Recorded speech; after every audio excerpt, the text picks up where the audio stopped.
All right, I'd like to welcome everyone back. I hope you had a couple minutes to get your things together, have a quick break, walk around, stretch your legs.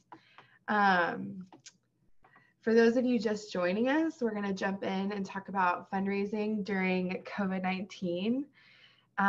We know that, gosh, everyone's situation is different, and we hope that the information that we share today is helpful for you. Again, if you have any feedback or insight on this topic, feel free to share. I know this is like a peer-to-peer situation. We're just kind of having a conversation around it. So I'm excited to get started.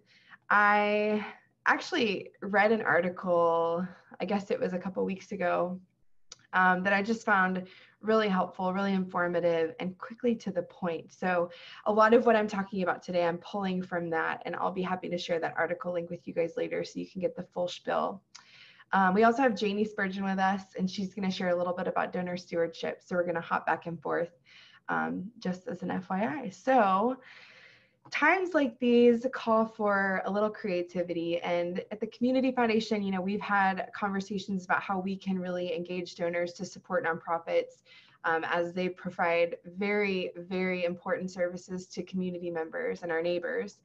So in that article that I was talking about, they provided some great tips for asking that. So that's kind of what I want to dive into. The first is that they talked about this building excitement around the destination. And I kind of think about what she talked about too, like setting out on a road trip. And I just recently set out on a road trip, and it was a really long road trip. And so the way I got through that was thinking about where I was going. So describing what's possible and what's on the other side in your ask is I think so important. And I wanted to also say I pulled all of these things because I felt like they translated really well to online asking. And so these are things that you can do through visualization, through your messaging in a social media post, even in your strategy over the course of the next three to 4 weeks as you're picking up your engagement online. So building excitement around those destinations, kind of helping donors see what's possible. And gosh, right now, I just think that we really need pictures of hope. And I think nonprofits are doing such a great job of that in their communication, saying, gosh, with your help, we're able to do this. And so building that excitement and continuing to do that, I think will be a great way for you to make that ask online leading up to September 24th for folks to make a donation. I recently gave to a nonprofit, and it wasn't very much, but the reason why I gave was because they painted a very clear picture about what my donation would do for them. So when you're able to frame the gift as a bridge from where you are now to where you're hoping to be, where you're trying to get, I think that that's such a compelling way to ask donors to make a donation. So saying, hey, because of your donation, we were able to go from here to there. And that's, there are lots of different ways you can do that. It's kind of before the donation saying, okay, with your donation, we can do this. And then coming back to the donor and saying, because of your donation, we were able to do this. And with another donation, we would be able to do this. So framing that gift as a bridge from where you are now to what's going to come or happen, to what's possible. I think that's a great second tip. Nurturing, which is totally donor stewardship. That's what Janie's going to talk about, and we're going to come right back to that. But nurturing your givers is a really important part of asking for more money. And then bragging, don't beg. So I think really what the author was getting at here is the prime opportunity for storytelling. So if you work with students, if you work with people, your board members, whoever you can get in front of a camera to just share 15 seconds of the great work that you do is the opportunity to brag about the great things that you do. And I think people need to know that. And so there are so many different ways that you can do that. And my suggestion for you would be to just sit down with a coworker and brainstorm. I mean, Mari and I, when we're coming together about any kind of like communications project, we're like, okay, like this is where we want to get. And so how are we going to get there? What are some funny stories, some creative stories? What are we trying to say? So it's brag is a strong word. I don't love that word, but I get what they're trying to say. we're just trying to talk about ourselves. Like, this is what we're doing. And I think through Give More 24, that's totally appropriate to do, because people need to know about the great work that you're doing, especially right now, because you're filling in holes and you're having to do it quickly. You're trying to identify the gaps and you're trying to make ends meet. So right now is more important than ever to kind of talk about yourself and the things that you're great at, the things that you know about, your expertise, the things that you're seeing happening. Now is the time to really use your platform, to really use your voice to talk about those things. Something else that this author refers to, which is actually in another book, are called oxygen canisters. And I love this metaphor because it really talks about like the extra fuel that you need to get by. And so it's something other than like a gift or support. It's something like if you're getting pro bono work from a friend to help you get some media coverage about Give More 24, or if you just get a call saying, you know what, I'm like gonna send this email out to all of my friends, really like a peer-to-peer fundraiser, to ask them to give to your campaign. Like, those are extra fuel. So identifying ways that you can maybe like stock up on some of those oxygen canisters now for your big day is a great way to kind of keep yourself going. Even it's more of like a personal thing. So some more examples around that might be like just having your family email you saying like, I talked to somebody about this yesterday, or, you know, thinking about a great story or a testimonial that you receive from somebody that maybe received one of your services. Those are things that you can kind of store in your back pocket to really bring out either on the day of or as you're building up your communication before the 24th. And then last but not least, I think right now, especially, like, don't be deterred by people that might say, you know, now's a tough time to ask. Let's not ask right now. I think it's really important, especially with Give More 24 and the nature of what this event's trying to do, is to ask anyway. It's your job to ask. As a nonprofit, you know, if people aren't going to know about what you need if you don't ask. So this is a little like against the grain, but, you know, people often say, well, just don't come out and ask for a donation on social media. I think that's exactly what you should do with Give More 24. Of course, with a strategy in mind and some engagement tools there with you too. But I think that it's really important to just come out and say it as it is, saying, you know, I know it's tough right now, but, you know, we're here to build houses. We're here to do X, Y, Z. We're here to help feed people. And we need a little bit of extra help today, especially. So those are some 5 tips on asking from that great article that I would really encourage all of you guys to read. Let me grab that link real fast before I forget. And I'm gonna just paste it right there. All right, so I'm going to pass it over to Janie to talk a little bit about the importance of donor stewardship right now.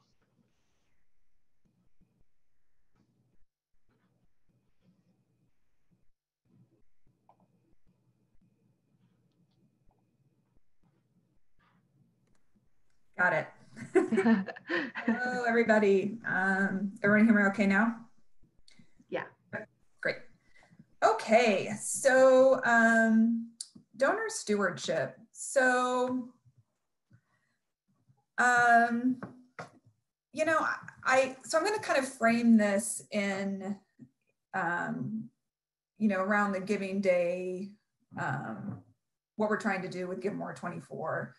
But at the highest level, I think when we talk about donor stewardship, I think that the biggest thing we need to think about is making it more personal than it's ever been. Personalized thank yous are always a stewardship best practice. But I really think in this time, especially talking to donors, in person, not being able to have in-person connection with our donors, personalization in our thank yous is extra important. So as we all know, there are many tools that are already in place and part of the GiveGab platform to say thanks. So I think the easiest way is to put extra time and energy into your thank you message.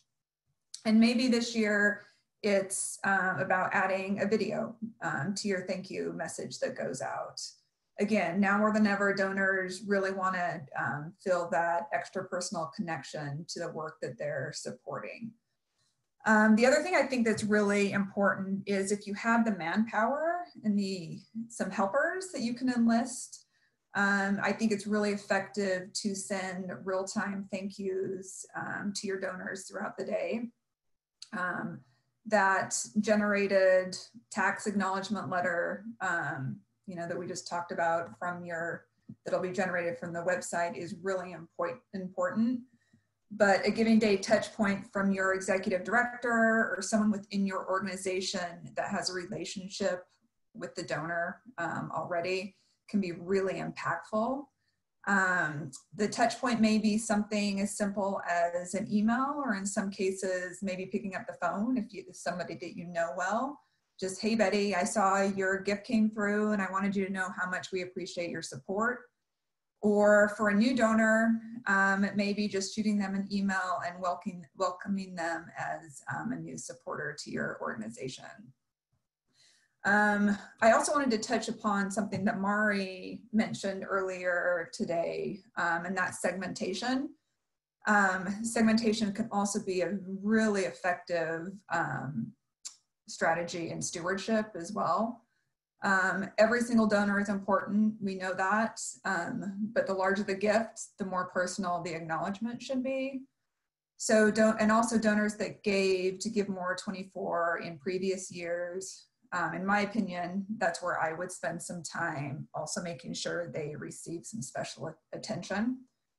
And then also just wanted to point out, there's a 20-minute training video in the toolkit, which I think is actually a great video. It's pretty high level, but it kind of gets into this idea of segmentation. Also talks about setting up your thank you that will go out when people go to your site and make a gift. So I think that's worth your time if you want to check that out.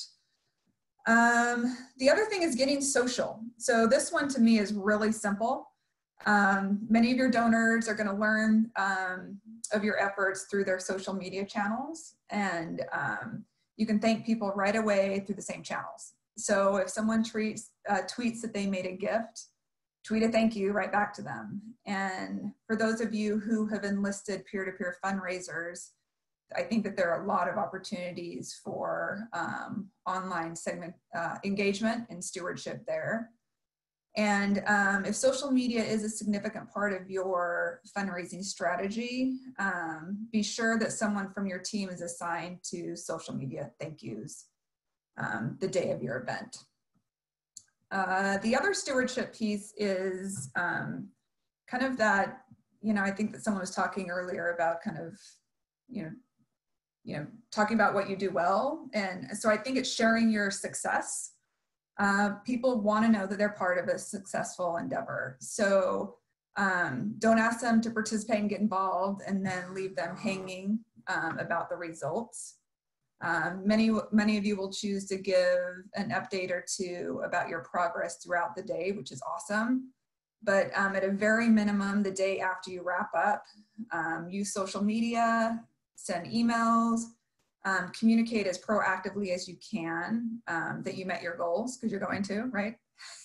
And most importantly, be sure that you communicate that you couldn't have done it without your donors. Kind of an important note about this is be careful not to use too many we's in your statement or in your stewardship efforts.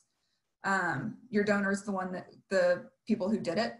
Your team worked hard to get them there, but let your donors own the accomplishment. And then I think the last thing is just treating your donors right all year long. So making sure that after the giving day, you're bringing your Give More donors, especially those new ones to your organization, into your family and stewarding them just like you do any other donors that maybe give through direct mail or at your events. Make sure that they're getting all of that communication and outreach that all your other donors get. And yeah, because I think the biggest thing here is making sure that they hear from you outside of more solicitations. And I think that that's we're all kind of familiar with that concept. And this also will help make sure that they don't become that one-time donor that only gives on Give More 24 and then, you know, never comes back again. So I think that that's kind of all I have, but happy to take questions.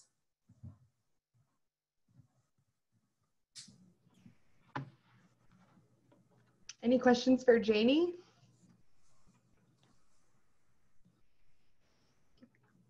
Awesome. Well, there are a couple of other things I want to cover, and then if you think of any questions, feel free to chat those in, and we can always come back to it. So no pressure there. So let's see. Whoop, I have to go back, sorry. So a few other things I wanted to point out before we let you go for our next break. I found a very interesting article, again, that I'll share in the chat, that trust in nonprofits is rising. So especially through all of this stuff going on, I think that nonprofits in general have done an amazing job of saying, this is what we need, this is why we need it, this is what we're going to do with it, and then they're following up with their donors to show proof that they've done it.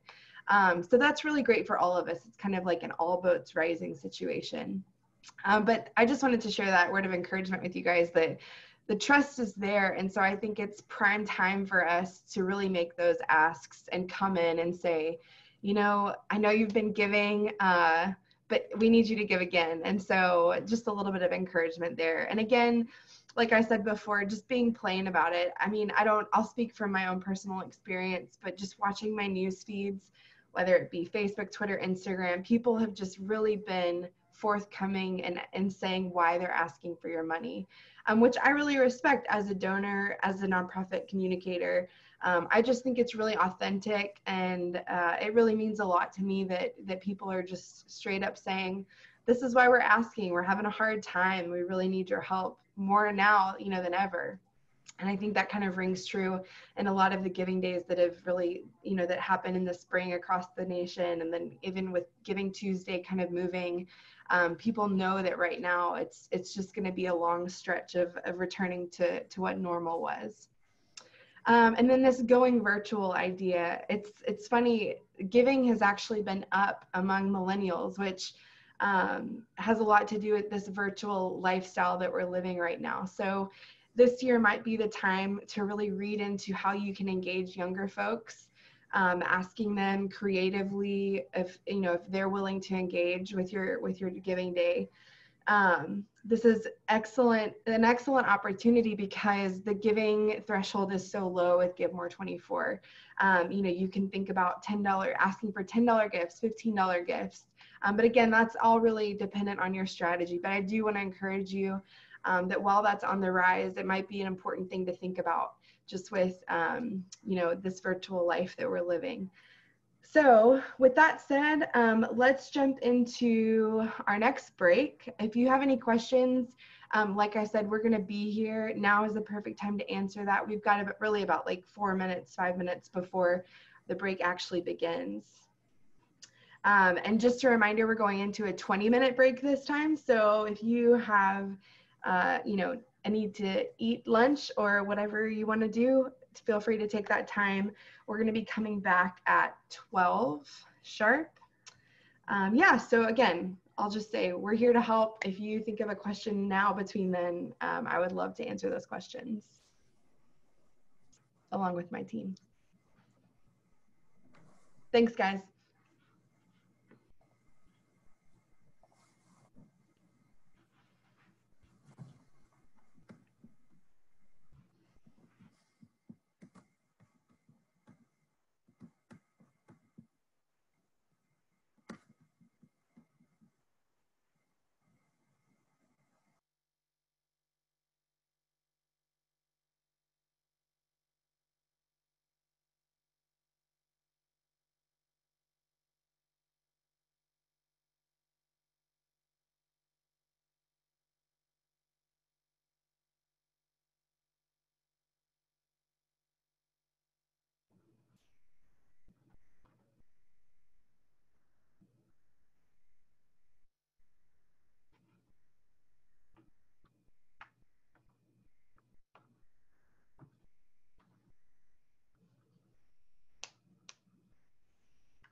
Hey, Gabriella, I see your question. Can we set up an automated thank you message to go to the donor?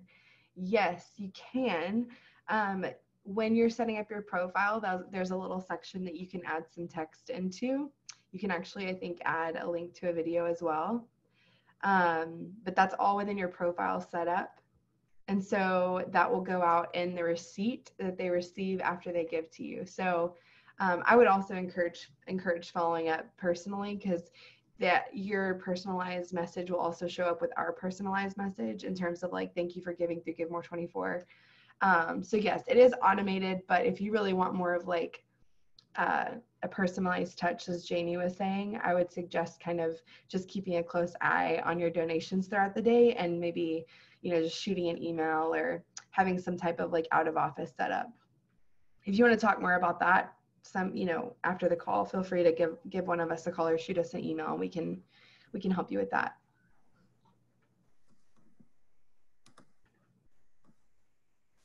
Yeah, and that video that I referenced, the thanking your donors training, that covers how to set up kind of that the automatic thank you.